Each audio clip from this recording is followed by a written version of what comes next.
చెప్పలేవు? ఎవరు కావాలి? అది కావాలి. నువ్వే కావాలి. నేను మీ అక్కనమ్మా. నీ కళ్ళ ముందుకొచ్చి కూడా మీ అక్కనని చెప్పుకోలేకపోయినా దౌర్భాగ్యరాలి. హలో అభి, ఒక్కసారి ఇక్కడికి వచ్చాడవా? నీకు సిగ్గు లేదు? లేదు. నువ్వు స్వార్థాన్ని విన్నా కాదు. నీ అంత బరి తెగించిన అర్థాన్ని ప్రపంచం ఎంతవరకు చూడలేదు. నిజమే, కానీ ఇంకో నిజం తెలిస్తే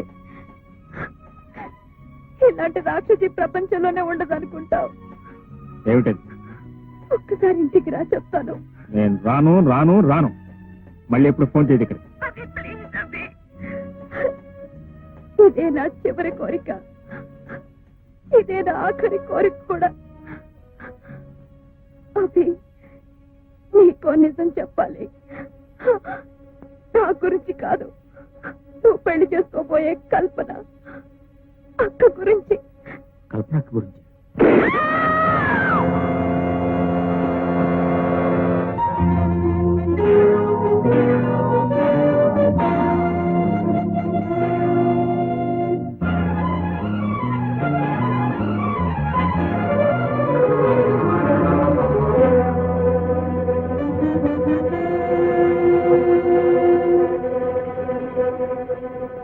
అభి,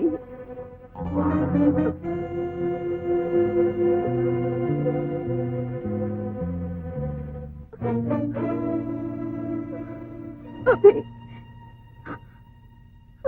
నువ్వు వస్తావనుకోలేదు. పాపానికి శిక్ష పడాలి, పడింది. వద్దు, నన్ను ఇలాగే పట్టుకో.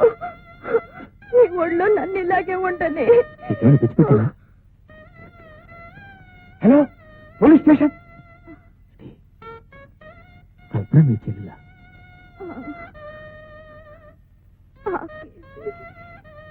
పప్పేసి ఉప్పేసి నెయ్యేసి ఇవాళ చాలా ఆనందంగా ఉంది. నా చెల్లెలకి నువ్వు దొరికావు. I'm very happy.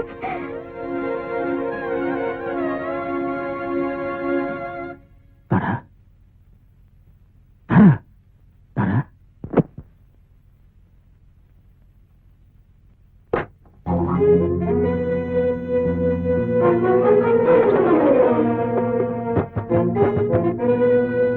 రండి ఇన్స్పెక్టర్, రండి ఇన్స్పెక్టర్, రండి. చూసారా నా భార్య? ఏమిటి? ఏమైందండి? హత్య చేశారు. ఎవరిని? మీ అక్కనే. అక్క? అక్కెవరు? తారా.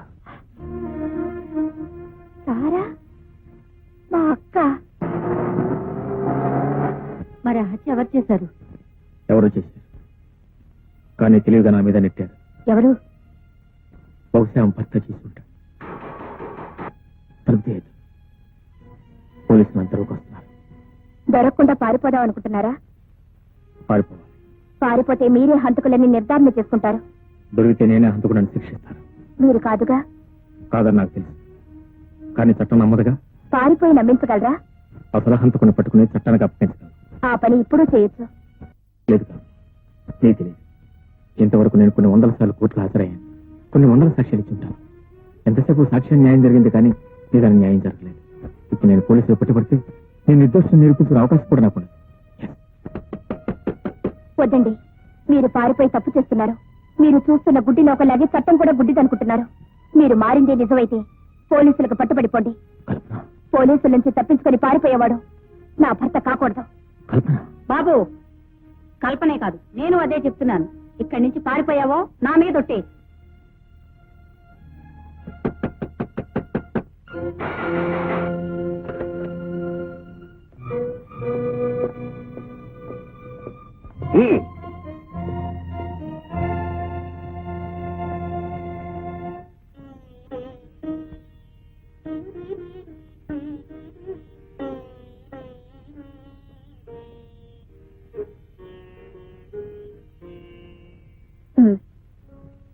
చెప్పండి, what can I do for you?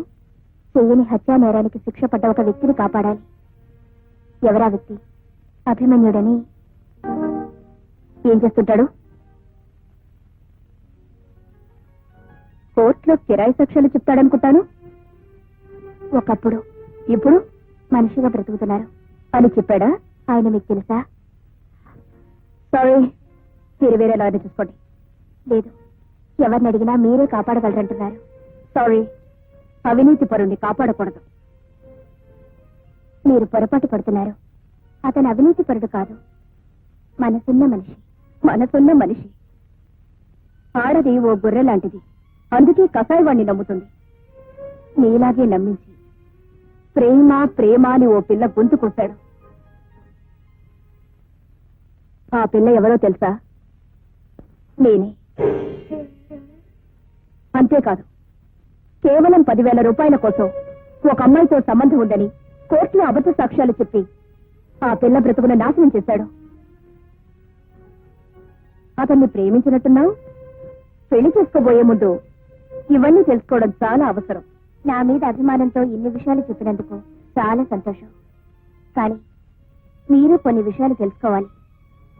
10,000 రూపాయల కోసం ఒక అమ్మాయి జీవితాన్ని నాశనం చేశాడన్నారే, ఆ అమ్మాయి ఎవరో తెలుసా? నేనే.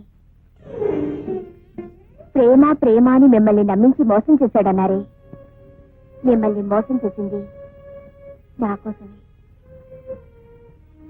ఆ రోజు కోర్టులో పతితిగా నిలబెట్టింది నన్ను. తిరిగి ఈ రోజు మనిషిగా నిలబెట్టింది నన్ను. కేవలం నా జీవితం నిలబెట్టడం కోసమే మీకు అన్యాయం చేశాడు. కానీ అది మోసం కాదు, త్యాగం. కూర్చోండి.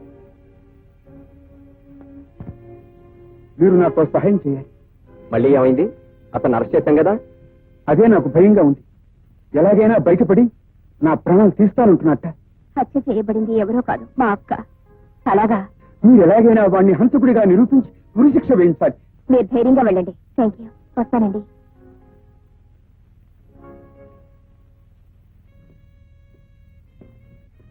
లాయర్ గారు ఏదో కొత్తగా కేసు ఒప్పుకున్నట్టున్నారే. అవును, ఏదో హత్య కేసు. హత్య కేసా? అభిమన్యుడని. అతన్ని నేనే అరెస్ట్ చేశాను. అయితే మీరు తప్పని రుజువు చేసి విడుదల చేయించబోతున్నాను. ఇంపాసిబుల్. నేను రుజువు చేయడమా, మీరు విడుదల చేయడమా? అతని మీద నీకు అంత నమ్మకమా? ఒకనాడు నేను నమ్మినవాడు, ఆ తర్వాత నాకు దక్కనివాడు. ఓహో, అలాగా. అయితే లాకి ఆర్డర్కి మధ్య యుద్ధం అన్నమాట. Best of luck. Thank you. ఒక రిటైర్డ్ పోలీస్ ఆఫీసర్ అయి ఉండి మీరు ఇలా మాట్లాడడం నాకు చాలా ఆశ్చర్యంగా ఉంది. కేవలం తలుపులు మూసినంత మాత్రాన అతని మీద హత్యానేరం ఎలా మోపగలం? అతను హత్య చేస్తుండగా కళ్ళారా చూసినట్టు అబద్ధపు సాక్ష్యం చెప్పగల వ్యక్తి ఇప్పుడు మనకు కావాలి. అలాంటి వ్యక్తి ఎవరైనా ఉన్నారా? అయితే ఆ హత్య మీరు చేశారా? Good good good good good. చాలా మంచి పని చేశారు. అయితే ఈ సందర్భంలో మిమ్మల్ని రక్షించగలిగిన వాడు మా గురువు ఒక్కడే. గురుగారు, పాపైన హత్య చేసి చాలా ఇబ్బందులు ఎదుర్కొన్నారు. మీరు సాయం చేస్తారని మాట ఇచ్చేశాను. గురుగారి దగ్గర దాచకుండా నిజం చెప్పేయండి. మీరు నాకు సహాయం చేయాలి. ఎలాంటి సహాయం? ఆ విషయంలో నేను ఒక హత్య చేశాను. మీరు నన్ను కాపాడాలి. అంటే ఆ హత్య ఎవరో చేసినట్టు చెప్తే చాలా? సార్, ఎవరైతే బెటర్? అభిమన్యుడైతే బెటర్. ఏ? ఒక్క దెబ్బకు 2 పిట్టలు అవుట్. ఎందుకని? వాడు బయట ఉంటే కేసు బయటకు లాగుతాడు. వాడు నా భార్యకు చాలా కావలసిన వాడు. అయితే మీరు చంపింది మీ భార్యనేనన్నమాట. అవును సార్. నీకు రక్షణ కావాలని అక్కడికి వచ్చావు.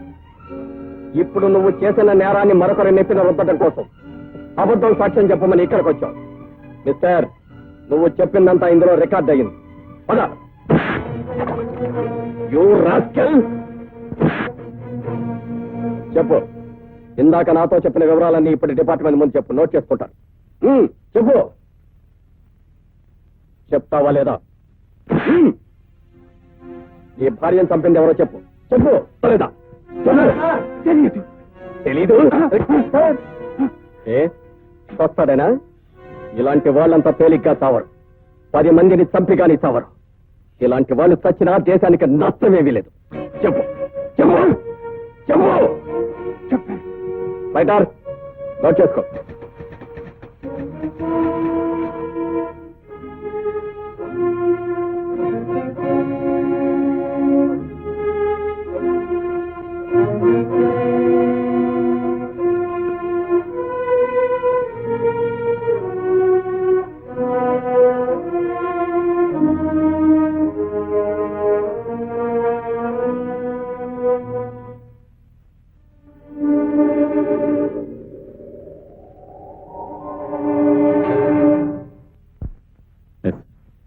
చూడండి అభిమన్యు గారు, ఆనందరావు గారు ఇచ్చిన స్టేట్మెంట్ ప్రకారం మీరు నిర్దోషం రుజువు కావచ్చు, కానీ ఆ నిర్ధారణ జరగవలసింది కోర్టులో. అప్పటి వరకు మిమ్మల్ని నా హామీ మీద విడుదల చేస్తున్నాను. దీని మీద సంతకం పెట్టండి.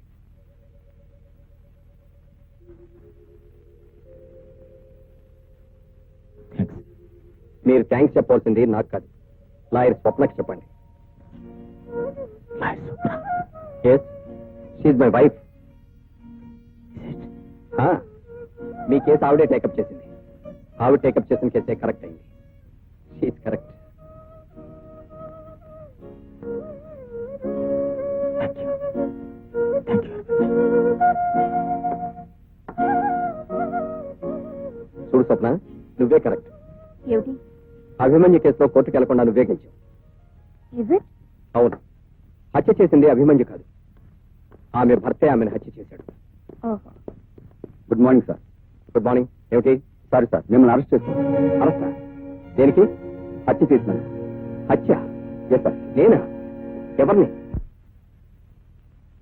మిస్టర్ ప్రసాద్, అతడు ఆనందరావు మరణానికి మీరే బాధ్యులని, మీరు అమానుషంగా కొట్టడం వల్లే అతను మరణించాడని మీ మీద చార్జ్ షీట్ ఫైల్ చేయబడింది. దానికి మీరేమంటారు? ఇంట్రాగేషన్ సమయంలో ఆయన మీద నేను చేస్తున్నమాట వాస్తవమే, కానీ ఆయన చావుకు నేను కారణం కాదు. అంటే భార్య నెల తప్పింది నా వల్లే కానీ పిల్లాన్ని నేను కనలేదంటారు. అంటే మీరు కొట్టిన దెబ్బల వల్ల అతను చావలేదు కాబట్టి అది మీ మూలంగా జరిగిన హత్య కాదు అంటారు. మరి ఎలా చనిపోయాడు? తెలియదు. అతడు కేవలం కొట్టిన దెబ్బల వల్లే చనిపోయాడని డాక్టర్ సర్టిఫికెట్ ఇచ్చాడు. దీనికేమంటారు? తెలియదు. మీరు కొట్టెళ్ళిన తర్వాత మరొకడు వచ్చి కొట్టి చంపలేదుగా? తెలియదు.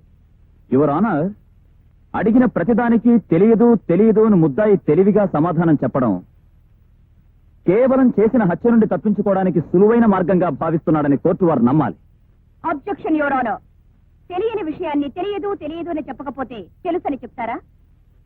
తెలివైన లాయర్ గారిని ఇప్పుడు మీ ఇంట్లో మీ ఆవిడ ఏం చేస్తుంది అని అడిగితే తెలియదని చెప్తారా, తెలుసని చెప్తారా? Objection over. Thank you your honour. Mister Prasad, అతడు ఆనందరావు మిమ్మల్ని కలుసుకున్నది మొదలు హత్య జరిగే వరకు. Objection your honour. సిపి గారు దీన్ని హత్య అని కేసుకి కొత్త రంగు పొలవడానికి ప్రయత్నిస్తున్నారు. Objection sustained. Sorry your honour. Thank you your honour. ఒక ప్రశ్నకు కరెక్ట్ గా సమాధానం చెప్తారా? మీ కస్టడీలో ఉన్న ఆనందరావుని మీరు ఎందుకు కొట్టారు? వాస్తవాన్ని రాబట్టడం కోసం. There you are. Your honour, విన్నారుగా, వాస్తవాన్ని రాబట్టడానికి చట్టాన్ని తన చేతుల్లోకి తీసుకున్నారు ఏసీపీ ప్రసాద్ గారు. వాస్తవాన్ని రాబట్టడానికి కోర్టులుండగా చట్టాలుండగా ఒక పోలీస్ ఆఫీసర్ అలాంటి ప్రయత్నం చేయడం అన్నది కావాలని చేయడమేనని కోర్టు వారు నమ్మి సాక్షుల్ని ప్రశ్నించడానికి అనుమతించవలసిందిగా కోరుతున్నాను. ఆ రోజు మీరు ఏసీపీ ప్రసాద్ గారితో స్టేషన్ లో ఉన్నారు. అవును సార్. అంటే ఆనందరావును కొట్టిన సమయంలో. అవును సార్. మరి మీరెందుకు ఆపలేదు? చచ్చిపోతాడు సార్ అంటే ఇలాంటి వాడు చచ్చిపోయినా దేశానికి వచ్చి నష్టమేమీ లేదన్నారు సార్. ఏసీపీ ప్రసాద్ గారు ఆనందరావును చావబాతుంటే మీరు ఆపే ప్రయత్నం చేయలేదా? చేశాను సార్. సర్కిల్ ఇన్స్పెక్టర్ గారితో పాటు నేను ఆపే ప్రయత్నం చేశాను. అతడు ఆనందరావును ఏసీపీ ప్రసాద్ గారు కొడుతూ ఉంటే నువ్వేం చేస్తున్నావు? నేనేం చేస్తానండి, పెద్ద పెద్ద ఆఫీసులో చూస్తానున్నారండి. ఆడితో పాటు నేను చూస్తానున్నాను. మరి నువ్వు వద్దని చెప్పలేదా? మనం చెప్తే ఏంటండి? అంటే ఆయన కొట్టిన దెబ్బలకి అతను చచ్చిపోయాడంట. హోమ్ మీద నౌకలు చెల్లిపోయండి, చచ్చిపోయాడు. ఆయన కొట్టి వెళ్ళిపోయిన తర్వాత అతను మీరు చూశారా? అయ్యగారు వెళ్ళిపోయాక చెలుకు లాగేసామండి. పొద్దుటేళ్ళు చూస్తే ముక్కమ్మటే మూతమ్మటే నెత్తురు గారి చచ్చి పడిపోయానండి.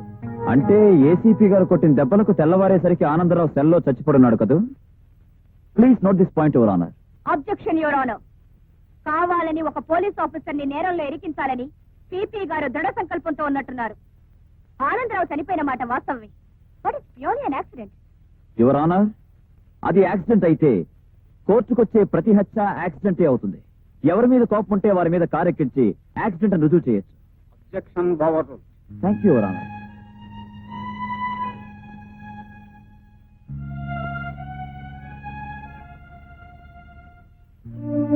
ఈ కేసు రేపటికి వాయిదా వేయబడింది.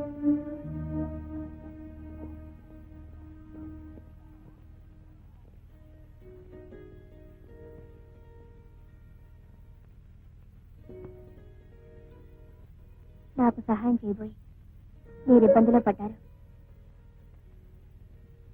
ఇక న్యాయానికి సాగే లేదంటారా? న్యాయానికి సాక్ష్యాలు కావాలి. అవి నా దగ్గర లేవు. నిజాలున్నాయి కదా, ఇవి నిజాలను చెప్పడానికి కూడా సాక్ష్యాలు కావాలి. నిజం తెలిసినా కూడా కోర్టులో న్యాయం జరగదంటారా? నిజంతో న్యాయాన్ని జయించలేవని ఇప్పుడే నాకు అర్థమైంది.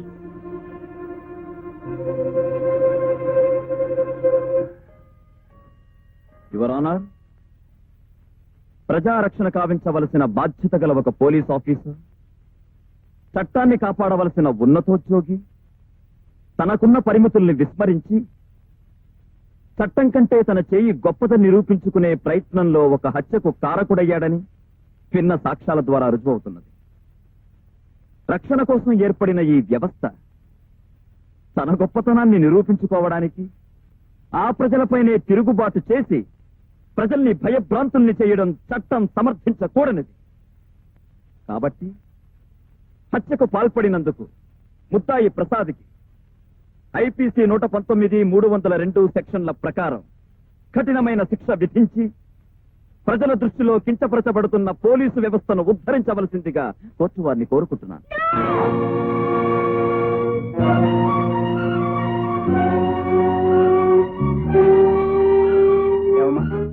నువ్వు చెప్పదలుచుకుంది ఏమైనా ఉందా? No your honour. Sorry. Your honour, నేను చెప్పవలసింది చెప్పుకోవాల్సింది చాలా ఉంది. ఎవరు నువ్వు? ఈ కేసుతో సంబంధం ఉన్నవాడిని. దేవుడి మీద ప్రమాణం చేసి దేవుడి మీద ప్రమాణం చేసి అంతా నిజమే చెప్తాను, అంత నిజమే చెప్తాను. అబద్ధం చెప్పను. అబద్ధం చెప్పను, అబద్ధం చెప్పను, అబద్ధం చెప్పను. ఏమిటి 3 సార్లు చెప్తున్నా? నిజాన్ని అంత ఖచ్చితంగా చెబుదామని. ఒక్క దేవుడి మీద కాదు, సూర్యుడి మీద ప్రమాణం చేసి చెప్తున్నాను, చంద్రుడి మీద ప్రమాణం చేసి చెప్తున్నాను, చూస్తున్న వింటున్న వారందరి మీద ప్రమాణం చేస్తున్నాను. నీ పేరు? అభిమన్యుడు. ఏం చేస్తూ ఉంటావు? గతంలో కోర్టుల్లో అబద్ధపు సాక్ష్యాలు చెప్పేవాడిని. ఇప్పుడు కూడా అదే చెప్పడానికి వచ్చా? ఇప్పుడు కూడా అదే చెప్పడానికి వచ్చిన వాడిని అయితే గతంలో కోర్టుల్లో అబద్ధపు సాక్ష్యాలు చెప్పేవాడిని నేను చెప్తాను. నీకు హతుడికి ఉన్న సంబంధం? దోషికి నిర్దోషికి మధ్య ఉన్న సంబంధం. నీకు ముద్దాయికి ఉన్న సంబంధం? నీకు నాకు మధ్య ఉన్న సంబంధం. అంటే నీకు నాకు మధ్య ఉన్న సంబంధం ఉందా? లేదు. ఇది అంతే. అదెలా? వారి భార్య నీకు స్నేహితురాలు అంటే వారు నీకు స్నేహితులు. ఆ స్నేహ బంధంతోనే నిన్ను కాపాడాలని ఆనందరావుని కొట్టారు. ఏ ఆనందరావు మీకు బంధువా? ఏ మరి ఏ బంధంతో ఈయనే చంపారనంత గట్టిగా చెప్తున్నారు? ఆయన చెప్పలేదా? లేదు. మరెవరు? నేను. నువ్వు? Yes, నేనే చంపాను. I kill that bastard. ఈ చేతులతోనే వాడు తల పట్టుకొని నేలకేసి కుట్టి కుట్టి రక్తం వచ్చేలా కుట్టి చంపాను. ఇంపాసిబుల్. It is possible. నీకు అతను చంపవలసిన అవసరం ఉంది? నేను చెయ్యని నేరం నా నెత్తి మీద వేసినందుకు, మనిషిగా మారి నన్ను తిరిగి రాక్షసుని చేసినందుకు. అవును, ఇన్ని ప్రశ్నలు నన్ను వేస్తున్నారే, నేను ఒక ప్రశ్న వేయచ్చా? ఏ? ఏసీపీ ప్రసాద్ గారి దగ్గరికి చనిపోయిన ఆనందరావు వెళ్ళాడు కదా? అవును. ఎందుకు వెళ్ళాడు? పోలీసు రక్షణ కోసం. రక్షణ ఎందుకు? నువ్వు అతన్ని చంపుతానని బెదిరించావు కనుక. That's the point. That's the point your honour. అతన్ని చంపుతానని ఎందుకు బెదిరించాను? నేను చేయని నేరం నా నెత్తి మీద వేశాడు కాబట్టి. ఆ తర్వాత ఆనందరావును పోలీసులు అరెస్ట్ చేశారు. అతనిచ్చే స్టేట్మెంట్ ప్రకారం అతని భార్యను అతనే హత్య చేశాడని నేను నిర్దోషిని రుజువైంది. నేను నిర్దోషిని రుజువైన తర్వాత కూడా అతను తప్పకుండా ఎందుకు ఊరుకుంటాను? ఎందుకు ఊరుకుంటాను? నేనే చెప్పాను. అదెలా సాధ్యం? అతనున్న కటకటాల గదిలోకి నువ్వెలా వెళ్ళావు? గోదావరి ఎదగలిగిన వాడిని తెల్లకాలం ఎలా ఇదేమని అడుగుతుంది మీ ప్రశ్న. ఎక్కడో సెంట్రల్ జైలు నుంచి నేరస్తులు తప్పించుకొచ్చి హత్యలు జరుపుతూ ఉంటే ఆఫ్టర్ ఆల్ పక్క సెల్లో ఉన్న వాడిని చంపలేను. అతనున్న సెల్కి నేనున్న సెల్కి మధ్యలో కటకటాలు మాత్రమే ఉన్నాయి. ఆ కటకటాల పక్కన అతను కూర్చున్నాడు. కటకటాల్లోంచి నా చేతులు వెనక్గా పోనీ చేతులు మెడ పట్టుకున్నాను. అతను ముక్కుల్లోంచి నోట్లోంచి రక్తం కక్కి తెచ్చేలా అతని గొంతు నొక్కి నొక్కి నొక్కి చెప్పాను. అతను నేనే చెప్పాను. చిట్ట చివరి సమయంలో వచ్చి తీరుపడిగా నిజాన్ని ఎందుకు అంగీకరిస్తున్నారు? నా మూలంగా నిజాయితీ గల ఒక పోలీస్ ఆఫీసర్ బలి కావటం ఇష్టం లేక, నా కారణంగా ఒక ఇల్లాలి కాపురం కూలిపోవటం ఇష్టం లేక, నా బ్రతుకు ఒక అబద్ధాల పుట్టగా మిగిలిపోవటం ఇష్టం లేక, దీని మూలంగా ఒక దేవతకి ఇచ్చిన మాట తప్పటం ఇష్టం లేక, పురాణార్, నేను ఇదివరకటి వ్యక్తిని అయితే ఎవరిని గురించి ఆలోచించేవాడిని కాదు, దేని గురించి లెక్క చేసేవాడిని కాదు. కానీ నేను ఇప్పుడు మారిన మనిషిని. నా మూలంగా ఒక నిరపరాధి అన్యాయంగా శిక్షింపబడటం నాకు ఇష్టం లేదు. అందుకే మీ ముందుకు వచ్చి నేరాన్ని అంగీకరిస్తున్నాను. మీరు ఏ శిక్ష విధించినా సిద్ధంగా ఉన్నాను. నేరస్తుడు తనకు తానుగా లొంగిపోయి నేరాన్ని ఒప్పుకున్నందుకు అతన్ని అభినందిస్తూ ఆవేశంలో ఈ హత్య చేశాడన్న నిర్ధారణకు వచ్చి ఐపీసీ సెక్షన్ 304A ప్రకారం 3 ఏళ్ల కఠిన కారాగార శిక్ష విధించడం జరిగింది. ఏసీపీ ప్రసాద్ని నిరపరాధిగా నిర్ణయిస్తూ ఇక ముందు చట్టాన్ని తన చేతుల్లోకి తీసుకునే ప్రయత్నం కూడదని హెచ్చరిక చేస్తూ వారిని విడిచిపెట్టడం అయినది.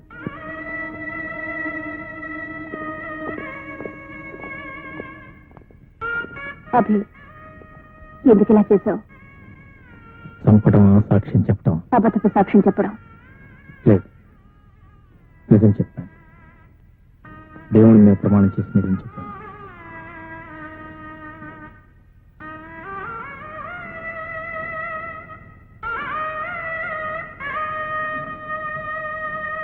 Best of luck.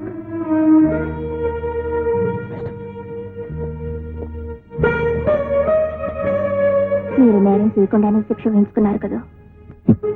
చూడు కల్పన, గతంలో చేసిన తప్పుకి ఎప్పుడో ఒకప్పుడు ఎక్కడో చోట ఏదో ఒక విధంగా శిక్షను పెంచాల్సింది.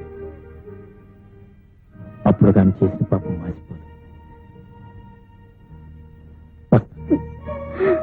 బాబు, అమ్మా, 3 ఏళ్ళేగా